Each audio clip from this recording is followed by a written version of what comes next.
हाय दोस्तों, हमारा science one का है और साइंस टू का एग्जाम तो खत्म हो गया है, लेकिन अभी भी हमारे पास हिस्ट्री है, ज्योग्राफी है। तो इसके लिए हमें क्या करना चाहिए, कैसे पढ़ना चाहिए, कब पढ़ना चाहिए, क्यों पढ़ना चाहिए। भाई ये सब्जेक्ट तो मैंने मतलब पूरे साल नहीं पढ़ा, बट फिर भी मेरे इसमें सबसे अच्छे मार्क्स आते थे। मतलब 39 मार्क्स मिलते थे विदाउट स्टडी गाइस, और वो भी बोर्ड रूल के अकॉर्डिंग चेक होता था। तो फिर मैं तो पहले ये बताना चाहती हूँ कि कौन कौन से चैप्टर ऐसे हैं जिसको हम ओन आंसर में लिख सकते हैं। ठीक है, कुछ चैप्टर ऐसे जिसको हम ओन वर्ड में नहीं लिख सकते, जैसे कि हिस्टोरियोग्राफी, डेवलपमेंट इन्वेस्ट, फिर ट्रेडिशनल हिस्ट्री, फिर अप्लाइड हिस्ट्री, और ये भी है। ठीक है, हिस्ट्री ऑफ इंडियन आर्ट्स, ये बहुत बड़ा लेसन है, बट हम लिख सकते हैं इसमें। ठीक है, कुछ ही क्वेश्चन इंपॉर्टेंट है इस लेसन में से, और अगर वो चाहिए इंपॉर्टेंट क्वेश्चन तो वो भी बता देना, मैं दूंगी।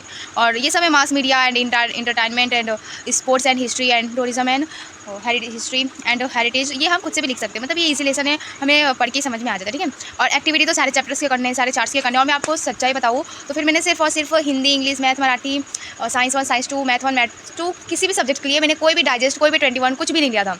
और मैंने अपने जो नोटबुक में मैंने अपने नोट्स बनाए थे, सिर्फ मैंने उसी से स्टडी किया था। और एक जो टेक्स्ट बुक मिली, भगवान है भगवान। ठीक है, और बाकी पॉलिटिकल साइंस में तो सब कुछ लर्न करना है क्योंकि, और हाँ उसमें तो थोड़ा समझ में भी आ जाता है। वैसे आपका साइंस टू का एग्ज़ाम तो काफ़ी ज़्यादा इजी था और अच्छा ही गया होगा आप लोग का भी। ठीक है, एंड इसमें हमें ऐसे स्टडी करना है, और मुझे तो मिला था इसमें और आप लोग को मिला था 2 दिन, बट आज का दिन मेरा वेस्ट हो गया क्योंकि आज था मेरा स्पोर्ट, एंड आज मैंने सिर्फ गेम खेला खो खो में, और रियली आई एम विनर।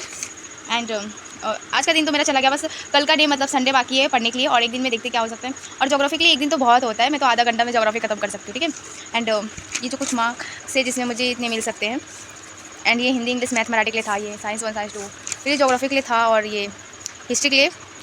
तो फिर मेरे को इसमें क्या करना रहेगा, लर्न करना रहेगा, practice question paper and answer सी, PYQ से डायग्राम्स, और जो कॉन्सेप्ट चार्ट होता है उसको प्रैक्टिस करना पड़ेगा। आइडेंटिफाई द रॉन्ग पेयर, वो तो इजी रहता है। और मेरे पास अभी भी 2 सेट्स ऑफ 21 सेट का 2 सेट्स है, बट मैंने उसको अवॉइड किया। मैं सिर्फ और सिर्फ अपने टेक्स्ट बुक को ही भगवान मानती हूँ, और मेरा सारी स्टडी अपने टेक्स्ट बुक से ही करी। मैंने अपने टेक्स्ट बुक को ही मतलब इतने अच्छे से, मतलब क्या ही बोलूँ, टेक्स्ट बुक को ही इतने अच्छे से गोजा पाती करके रखी थी। ठीक है, और इतना सब इसमें टेक्स्ट बुक में सब लिख के रखी थी। कुछ 21 का भी एक सेट है, देखो ये है, बट मैंने इसको नहीं में से पढ़ती हूँ। एक और सेट है, एंड मैं सिर्फ टेक्स्ट बुक से ही कॉन्सेप्ट समझती हूँ एंड आंसर लिखती हूँ। एंड मेरे पास नोटबुक भी है जिसको मैं अवॉइड करती हूँ, बट मैं अपने जो नोट्सबुक में मैंने सारे लेसन जो कंप्लीट किए थे उसको भी मैं अवॉइड करती हूँ, मैं नहीं पढ़ती हूँ नोटबुक से, क्योंकि मेरे को तो समझ में नहीं आता है, और टेक्स्ट बुक से ही मैं अपने सारे कॉन्सेप्ट क्लियर कर लेती हूँ।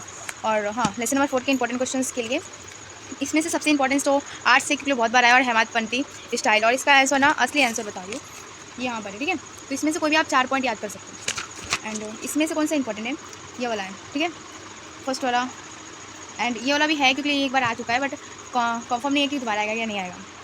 एंड इसका फ्लॉक चार्ट्स, ये वाला इंपॉर्टेंट है। बस इसमें बस 1 और 2, 1 2, और ये 3 4 और 5, ये भी कर सकते हो, ईजी है।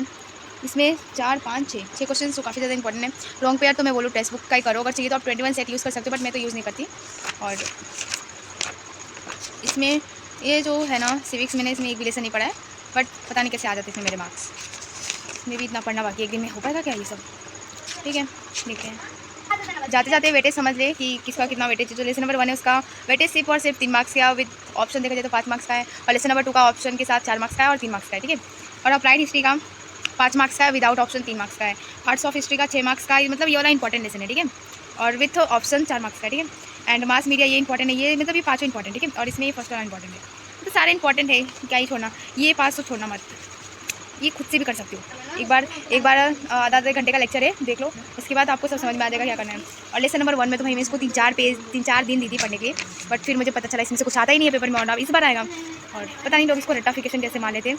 मैंने पूरे साल में सिर्फ एक क्वेश्चन रट्टा मारा है, वो है यही यहाँ से यहाँ तक, इतना ही क्वेश्चन मैंने रट्टा मारी। और फिर मैंने पता नहीं 14 आउट ऑफ 39 आ कैसे आते हैं, मेरे को भी नहीं पता। लिखती तो मैं 1 पॉइंट हूँ। ठीक है, और ये देखो मैं सारे मतलब इतने गंदे अपने टेक्स्ट बुक को करके रखी हूँ, क्या बोले, हर पेज को क्यों हाईलाइटर तो समझ में आता है, बट जो भी मीनिंग्स रखते हैं सब लिख देती हूँ, इससे ईजी पड़ता है पढ़ते वक्त। एंड आई होप कि आपको समझ में आया होगा। एंड आप जरूर बताना कि आपको साइंस 2 में कितने मार्क्स मिल सकते हैं, क्योंकि ये तो काफ़ी ज़्यादा ईजी पेपर था।